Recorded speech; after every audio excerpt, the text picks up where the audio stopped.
56 को डॉक्टर बाबा साहेब अम्बेडकर जी ने इस जातिगत उत्पीड़न और छुआछूत के खिलाफ जो दीक्षा ली थी बुद्ध के धम्म की, वहाँ 22 प्रतिज्ञाएं अपने लाखों अनुयायियों को दी थी। और 14 अक्टूबर 1956 से लेकर आज तक पूरे देश में नहीं, पूरे दुनिया के अंदर हर साल हज़ारों जगह आयोजन होता है, जहाँ हमारे करोड़ों लोग ये दीक्षा, बौद्ध धम्म की दीक्षा लेते वक्त उन 22 प्रतिज्ञाओं को दोहराते हैं। उन्हीं 22 प्रतिज्ञाओं को भारत सरकार, मोदी जी की खुद सरकार ने doctor Ambedkar life and speeches के अंदर वॉल्यूम 17 में छपवाया है। और उन्होंने ही नागपुर की दीक्षा भूमि में शिलापट्ट पर वो सारी 22 प्रतिज्ञाएं लिखवा के लगवाई हुई हैं। उस पर गडकरी जी भी जाते हैं, उस पर महाराष्ट्र के मुख्यमंत्री के तौर पर फडणवीस जी भी गए, उस पर भारत सरकार के दो मंत्री जो आज की डेट में केंद्रीय मंत्री हैं वो भी उस आयोजन में इस बार भी गए। तो जिन प्रतिज्ञाओं को इतना बवाल मचाया इन्होंने, तो इन्होंने जो मेरे नेता अरविंद केजरीवाल जी, इन्होंने मुझे इतना सम्मान दिया और सहयोग दिया अच्छी योजनाएं बनाने में, चाहे वो जय भीम मुख्यमंत्री प्रतिभा विकास योजना बनाई हो, चाहे वो सीवर सफाई की मशीनें लाने वाला, सीवर में अंदर दिल्ली में उतरने पर रोक लगाने वाला मसला हो, तो जिन्होंने इतना मुझे सहयोग दिया, सम्मान दिया, उनको जिस तरह घसीटा गया, जबकि उनको पता भी नहीं है, उनका कोई लेना देना नहीं है, मेरी पार्टी का इस धम्म दीक्षा दिवस से कोई लेना देना नहीं है। और उसमें मैं एक व्यक्तिगत कैपेसिटी में, मैं व्यक्तिगत तौर पे उसमें शामिल हूँ बाबा साहब का सिपाही होने के नाते। और वहाँ राजरतन जी ने वो प्रतिज्ञाएं दिलवाई हैं और सब ने दोहराई हैं, हज़ारों लोगों ने दोहराई हैं, और पूरे देश में हज़ारों लाखों करोड़ों लोग दोहरा रहे हैं। उसको पकड़ के मुद्दा बना के जिस तरह भारतीय जनता पार्टी मेरी पार्टी को और मेरे नेता अरविंद केजरीवाल को बदनाम करने की कोशिश कर रही है, इससे मैं आहत हुआ हूँ। क्योंकि एक तरफ हमारे लूट के हत्या और इस पे तो वो नहीं बोलते। आपने लिखा है मैं आज 2 बंधनों से मुक्त हुआ। हाँ, मैं जो एक मंत्री के तौर पर जो समाज के हक अधिकार की लड़ाई को जिस मजबूती से रोड पे लड़ना चाहिए, उसमें मंत्री के तौर पे कहीं ना कहीं बंदिश होती है। तो आज मैं अपने आप को मुक्त महसूस कर रहा हूँ। मैं अपने समाज के हक अधिकार की लड़ाई को बेहद मजबूती से लड़ूंगा। ये जो मुझे धमकी दे रहे हैं ना, मैं इनसे डरता नहीं हूँ। ये हत्या कर सकते हैं मेरी, मेरे परिवार की, लेकिन मैं अपने समाज के, अपनी बहन बेटी की इज्जत की लड़ाई को, मान सम्मान की लड़ाई को लड़ूंगा, चाहे इसके लिए मुझे कुर्बानी देनी पड़े। कौन धमकी दे रहा है आपको? मेरे, आप देखो ना ट्विटर पे, फेसबुक पे, और मेरे फोन पे देखो कितने फोन आ लिए धमकी के। आपने कोई शिकायत कराई है? नहीं, शिकायत तो अब देखेंगे ना, गृह मंत्री जी देखेंगे, शिकायत आपके माध्यम से करवा तो रहा हूँ। आपने जो बोला कि जो आपकी पार्टी को या बदनाम करने की कोशिश हो रही है, आगे ऐसे कार्यक्रमों में भी आप जाएंगे तो फिर क्या? क्योंकि आप तो पार्टी अभी भी विधायक हैं। देखिए मेरी बात सुनिए, मैं डॉक्टर बाबा साहेब अम्बेडकर जी का सच्चा सिपाही हूँ। तथागत बुद्ध के जो शांति और मानवता का मार्ग है, जिसमें समता, स्वतंत्रता, बंधुता, मैत्री, करुणा और प्रज्ञा की बात है, मैं उस रास्ते पे चलने वाला आदमी हूँ। मैं कभी किसी के फेथ को आहत कभी नहीं करता, किसी की भावनाओं को आहत कभी नहीं करता। मेरा आज तक का एक बयान आप नहीं दिखा सकते मैंने किसी की भावनाओं को आहत किया हो, चाहे कोई हिंदू धर्म को मानने वाले हों, चाहे मुस्लिम को मानने वाला, ईसाई को, सिख को, जैन को, बौद्ध को, सबकी अपनी अपनी आस्था है। मेरी बुद्ध के धम्म के प्रति अपनी आस्था है। आपकी शपथ के बाद गुजरात में आम आदमी पार्टी कहीं ना कहीं घिर रही थी, तो आपको लगता है कि आपने एक तरह से कुर्बानी दी? नहीं, मुझे लगता है कि आम आदमी पार्टी जो जनता के हित में, शिक्षा के क्षेत्र में, स्वास्थ्य के क्षेत्र में, बिजली पानी के क्षेत्र में, महिला सुरक्षा के क्षेत्र में, या सामाजिक न्याय के क्षेत्र में जिस तरह के काम कर रही है, वही कामों से मैं समझता हूँ डॉक्टर बाबा साहेब अम्बेडकर के सपने साकार होंगे। उनको रोकने की झूठी एक कहानी बनाकर जिस तरह बीजेपी कोशिश की, बीजेपी ने लोगों के मान को ठेस पहुंचाई, उससे मैं आहत हुआ हूँ, इसलिए मैंने इस्तीफा दिया। पार्टी की तरफ से क्या कोई इसके लिए दबाव था आप पे? नहीं, मेरे ऊपर कोई दबाव नहीं है, मैं एक वकील हूँ पेशे से। इसके बाद क्या कोई आपके नेता से बात हुई अरविंद केजरीवाल से इस बारे में? मंत्री जी अभी, मुख्यमंत्री जी अभी रैली में हैं गुजरात में।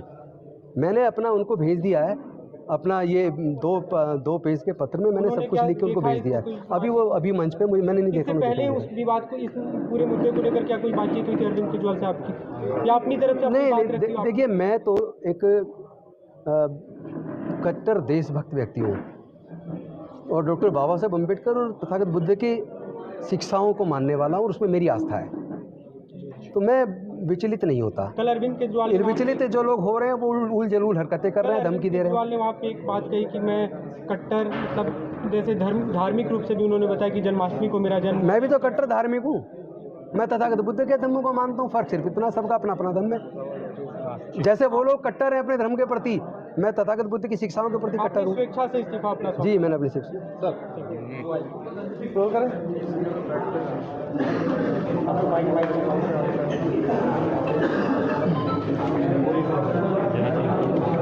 Role hello hello hello hello. Delhi सरकार के मंत्री राजेंद्र गौतम ने अपना इस्तीफा दे दिया है। लगातार कंट्रोवर्सी चल रही थी और अब सर आपने इस्तीफा दिया है, वजह क्या है? क्या मान रहे हैं कि जो पूरे हालात बने, लगातार भाजपा के आप लोगों के आपके इस्तीफे की मांग भी कर रही थी? एक्चुअली जिस तरह मेरे समाज के लोगों का मूंछ रखने पे हत्या हो रही है, मंदिर में जाकर मूर्ति छूने पर हत्या हो रही है, घड़ा छूने पे इस तरह से निर्मम हत्या हो रही है, बहन बेटी की सामूहिक बलात्कार करके जिस तरह फांसी पे लटका के हत्या हो रही है, मैं इससे आहत हूँ कि मेरे देश के माननीय प्रधानमंत्री जी, गृह मंत्री जी और देश के कोई बड़े नेता इस पर बोल नहीं रहे हैं। इससे मेरा दिल पहले से दुखी था और ऊपर से जो सामाजिक इस भेदभाव, छुआछूत, ऊंच नीच और पूरे जीवन में जो इस तरह का उत्पीड़न डॉक्टर बाबा साहब अम्बेडकर जी ने झेला और उसके बाद उन्होंने देखा कि कोई सुधार की संभावनाएं नहीं है, तो उन्होंने 14 अक्टूबर 1956 को बुद्ध के धम्म की दीक्षा ली और वो 22 प्रतिज्ञाएं अपने समाज के लाखों अनुयायियों को दिलाई और तभी से हर साल अशोक विजयदशमी पर ये आयोजन होता है जहां ये 22 प्रतिज्ञाएं दिलवाई जाती हैं। और यहाँ तक कि भारत सरकार ने, मोदी जी की खुद के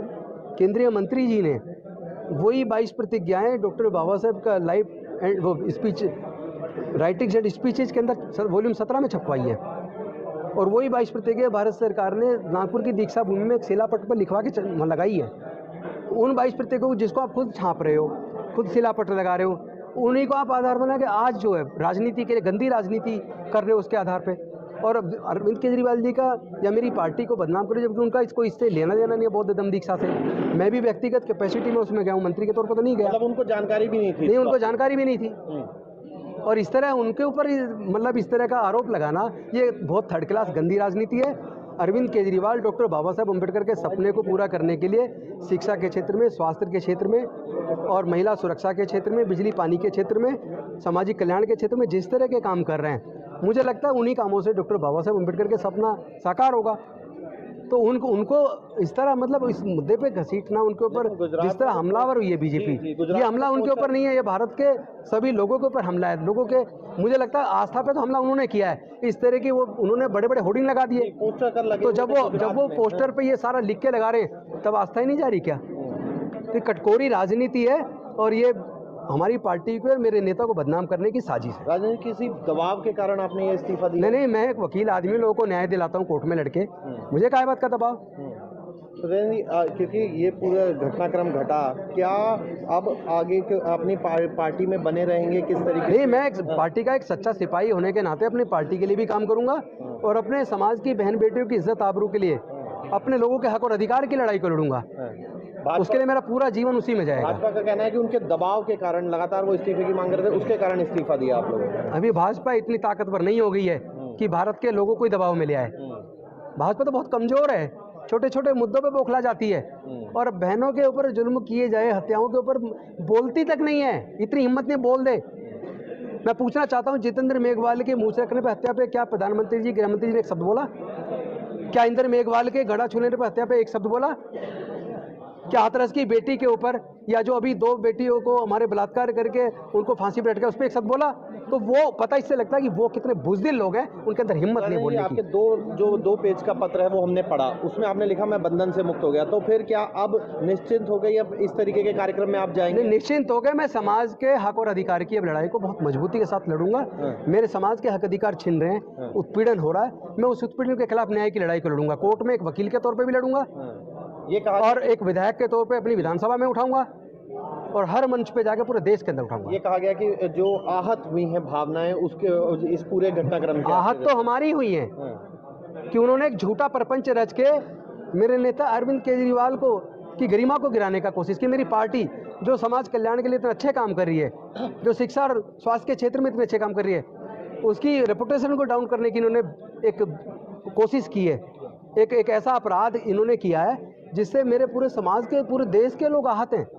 तो मेरे समाज के लोग, मेरे देश के लोग बीजेपी को जवाब जरूर देंगे, उनको खामियाजा भुगतना पड़ेगा, देखिएगा आप। क्या ये गुजरात को मैं पूछना चाहता हूं, उनको डॉक्टर बाबा साहब अम्बेडकर से, दलित पिछड़ा आदिवासियों से उन्हें नफरत क्यों है? तो ये क्या गुजरात चुनाव का दबाव था आप लोगों पर भी इस तरीके? नहीं, मेरे पे किसी प्रकार का कोई दबाव नहीं है। मैं अपने समाज की लड़ाई को एक विधायक के तौर पे भी और एक वकील के तौर पे भी लड़ूंगा। तो आप ये निश्चित कर रहे हैं कि आपकी पार्टी का इससे लेना देना नहीं था? नहीं नहीं पार्टी की नहीं, ये जानकारी, मेरा मुख्यमंत्री की व्यक्तिगत, जानकारी, ये भी आरोप है नहीं मुख्यमंत्री की नहीं, ये जानकारी? मुख्यमंत्री की जानकारी में नहीं था, ये मेरे समाज का प्रोग्राम था और वो हजारों जगह हो रहा है। आज भी लखनऊ में मैं गया नहीं हूँ, मैं तो उसमें भी एक अतिथि के तौर पे उसमें भी इन्वाइटेड था। संक्षेप में फिर समझा दीजिए, फिर इस्तीफा क्यों देना पड़ा जब आपको लग रहा है कि सबसे नहीं, मुझे लग रहा है कि मुझे मेरे समाज की हक और अधिकार की लड़ाई के लिए अब रोड पर उतरना होगा, इसलिए दिया है।